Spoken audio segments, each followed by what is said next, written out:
Parlons de cinéma, de court-métrage, de microbrasserie, de Chambly.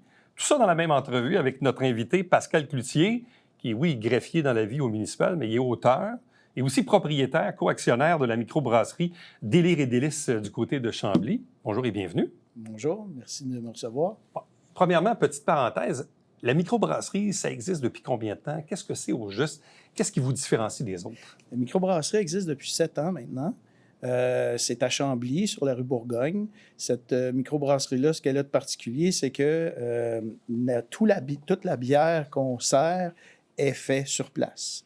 Notre brasseur, Yves Pinet, a plusieurs recettes. On a 20 lignes qui sont offertes aux visiteurs. Ces bières-là sont très différentes entre elles. Puis c'est le seul endroit où on peut se procurer ces bières-là. On a fait, puis ça, c'est pendant la pandémie, on a eu la bonne idée d'offrir des growlers, des 2 litres. Ça a été très populaire au début de la pandémie. À un moment donné, ça a ralenti un peu. Parce comment tu t'es ramassé dans ce projet-là? Bien, c'était des amis. En fait, c'est des amis de hockey. Okay. Je joue au hockey depuis que je suis tout petit. Puis le jeudi soir, on se retrouve au vieil aréna de Chambly. Puis, à un moment donné, lui qui change à côté de moi s'appelle Yves Pinet. Puis, il me dit moi, je brasse la bière. Ça a l'air que t'aimes ça. Il avait lu mes romans. Puis, il dit ça a l'air que t'aimes ça. Veux-tu goûter à la mienne?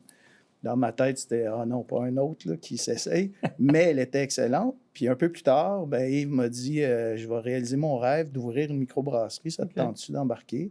Puis, j'ai accepté. Puis, depuis ce temps-là que je suis là, je suis actionnaire seulement. Je brasse pas.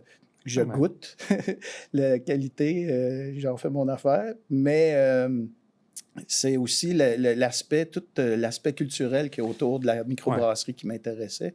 Cette microbrasserie-là, ce qu'elle a à offrir, c'est, oui, de la bière, mais aussi beaucoup d'événements.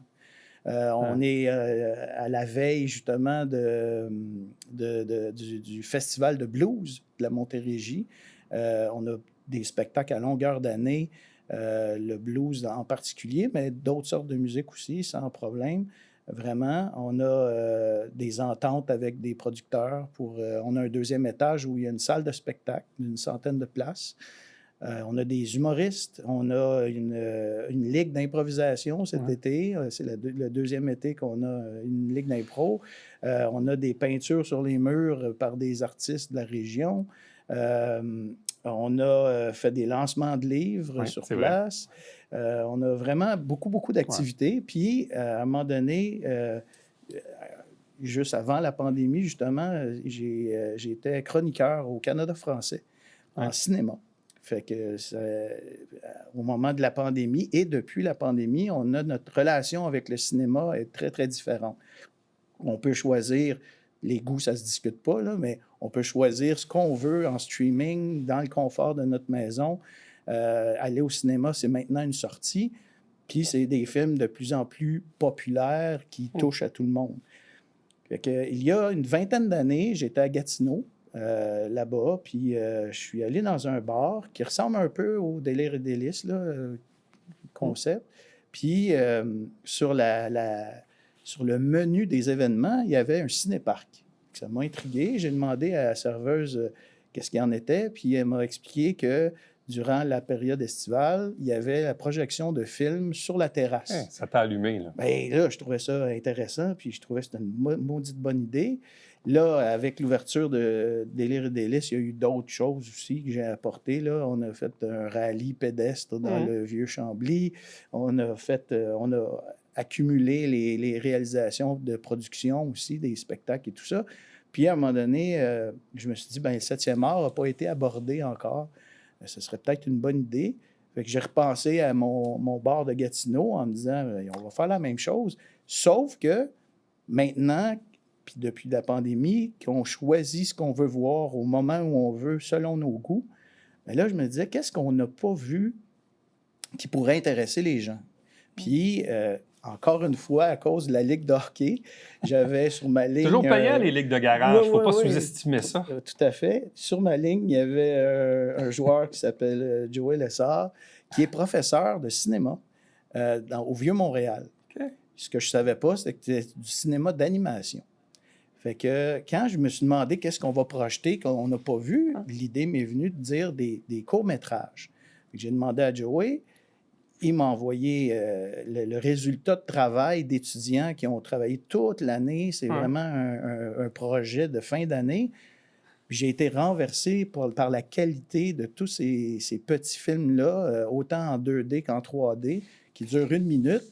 Puis là, m'est venue l'idée de dire, ben c'est bien beau, là, on veut faire un ciné-parc, on veut faire ça à l'extérieur, dans la cour arrière de la brasserie. Mais du cinéma d'animation, si on se souvient du bon temps, du bon vieux temps des ciné-parcs, ça commençait par les cartoons, puis après on passait au sérieux. Ben là, je me suis dit, peut-être ça me prendrait d'autres noms. Encore une fois, j'ai des connaissances. En fait, François Cloutier, qui est professeur de français au Cégep de Saint-Jean, avec qui j'ai fait partie de la clique il y a très longtemps, l'improvisation. J'ai abordé François parce que je voyais qu'il animait les ciné-clubs du Cégep. Puis j'ai parlé de ça en me disant, ben si le Vieux-Montréal embarque avec le cinéma d'animation, peut-être que ça l'intéresserait. Puis il a dit oui. Fait que là, j'avais 2 cégeps, puis je me suis dit, ben tant qu'à y être, on va demander à d'autres. Fait que Cégep Saint-Laurent a accepté d'embarquer, Cégep de Granby a embarqué. Puis on a 2 cégeps qui ont dit oui pour l'an prochain. Fait qu'il y a une certaine pérennité. L'an prochain, on devrait avoir le Cégep Garneau de Québec et le Cégep Montmorency de Laval. Eux autres n'ont pas pu embarquer cette année, pas parce que c'était trop provoquant, c'était que les professeurs demandent aux étudiants habituellement de faire leur production avec de la musique libre de droit. Ah ben oui, ça c'est... Parce qu'on ne pouvait pas le faire. Mais les étudiants, n'écoutant pas leurs professeurs dans ces 2 cégeps-là, se sont risqués à présenter des projets avec de la musique populaire connue, qu'on ne pouvait pas les émettre. L'an prochain, le critère va être tenu. Bien, c'est quand même intéressant ton truc parce que, tu sais, je reviens au début de l'entrevue. Bon, dans la vraie vie, tu es greffier dans le municipal, mais tu es aussi auteur depuis une trentaine d'années. 20 ans. Tu as écrit combien de livres? 6. Là, tu joues d'une ligue de garage, puis là, finalement, tu t'impliques dans une microbrasserie. Oui, tu aimes la bière, mais tu n'abrasses pas, mais en même temps, c'est le côté culturel de l'affaire. Ouais. Là, on parle de cinéma, de court-métrage, de projection. Bref, c'est tout sauf banal, là. Bien, c'est un CV d'une bébite, en fait. Je trouve ça intéressant. C'est avantageux dans certains points. Des fois, ça l'est moins parce que je ne suis pas spécialiste dans rien. Je touche à tout. Fait que, le cinéma... mais en même temps, on crée des trucs. C'est ça que je trouve intéressant dans ce projet-là, c'est qu'on crée des affaires. On crée du contenu, on crée des événements. Tout à fait. Puis le fait est que, bon, j'ai été étudiant moi-même. Ça n'a pas été en cinéma, mais on avait des travaux à remettre à la fin des sessions. À part le professeur et l'étudiant, en cinéma, peut-être la famille, il n'y a pas grand monde qui voit le résultat de ces efforts-là puis du travail qu'on a fait. Puis je trouvais ça intéressant de pouvoir le projeter. Puis là, on a 5 soirées. Il y en a 2 qui sont déjà passées. Il y en avait... qui était le 17 juin puis le 1er juillet. 1er juillet, effectivement. Et le résultat était, pour les gens qui se sont présentés, là, vraiment, j'ai eu que des bons commentaires. On commence par 1 demi-heure d'animation. Après ça, on passe à des documentaires, parce qu'on en a, et des fictions. Puis ça dure à peu près 1h30. Les gens sont renversés par la qualité. Moi-même, j'étais vraiment renversé par la qualité des projets. Et là, vous avez des projections prochainement le 15 et le 29 juillet. Exact. Puis une suivante le 12 août. Oui, celle du 12 août, parce qu'à chaque projection, on passe des feuilles dans la salle, puis les gens indiquent leur coup de cœur. Puis on va projeter le 12 août, la dernière soirée, en fait, là, le best-of. Ça va être, on va rediffuser ce qu'on a vu. Ça dure 1 minute, des fois 10 minutes, là, mais ceux qui durent 1 minute, il ne faut pas cligner des yeux trop. Fait que de les revoir à la fin avec le best-of, ça va être intéressant. Les professeurs qui se sont joints à nous pour le projet vont venir nous visiter aussi.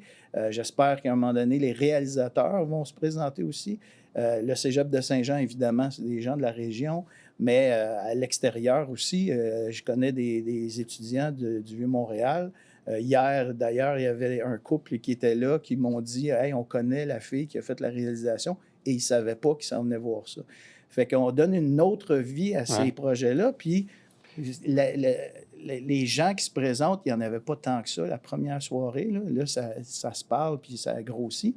Mais je disais aux gens qui étaient présents, vous savez, quand U2 est venu à Montréal, au Club Montréal, justement, plein de monde qui l'ont vu, plus que la capacité de la salle. Fait que vous allez pouvoir dire dans 20 ans que ce festival-là, vous étiez à la première projection. Mais là, ce qui est intéressant, tu parlais de pérennité tantôt, parce que, bon, là, on est à l'été 24, mais là, clairement, ces événements-là vont se répéter pour une prochaine année. L'idée, c'était un ciné-parc pour le fun, pour le plaisir, pour être là, manger du popcorn, boire de la bière, puis voir quelque chose qu'on ne peut pas voir ailleurs. Puis là, je me rends compte que ça prend des airs de festival. Parce que cet hiver, je vais pouvoir rejoindre plus de cégeps. Le mot va se passer entre les cégeps aussi. Fait que l'été prochain, au lieu d'être aux 2 semaines, ce sera peut-être à toutes les semaines. Puis on va avoir plus de... Je suis certain que l'idée va faire son chemin, puis qu'on va avoir plus d'impliqués et d'implications, puis que ça va devenir populaire. Fait que c'est ça. Pour l'instant, ça s'appelle Cinéparc. On voulait faire ça dehors. La ville a refusé. On fait ça en dedans. Et l'avantage qu'on fait ça plus de bonne heure, parce qu'on n'attend pas que le soleil se couche. Puis s'il pleut, bien, c'est pas un problème non plus. Sûr. Fait qu'on est là pour l'instant. J'espère qu'un jour, on va pouvoir se diriger à l'extérieur puis faire ça. Même si c'était juste le best-of du 12 août, ça aurait été vraiment agréable de faire ça dehors puis de faire ça à chaleur, puis comme dans le temps, un cinéparc. Quand même, hein? Oui, c'est vraiment... Il en existe encore des cinéparcs, mais pas beaucoup. Exact. Ça se perd un peu comme culture, là, ça dépend. Oui. Bien, la technologie aussi fait en sorte que c'est pas aussi bien au cinéparc au cinéma. Allez donc faire un tour à la microbrasserie Délire et Délices, avenue Bourgogne, du côté de Chambly, où il y a, semble-t-il, de la bonne bière, oui, et des événements culturels, notamment avec cet événement Cinéparc, avec entre autres 15 et 29 juillet et 12 août, là, les prochaines projections de courts-métrages. Donc, un gros merci. Bonne chance pour la suite. C'est super intéressant. Bien, merci beaucoup, Eric. Et, bonne chance avec l'émission. Merci. Merci. Restez avec nous. On vous revient après ceci.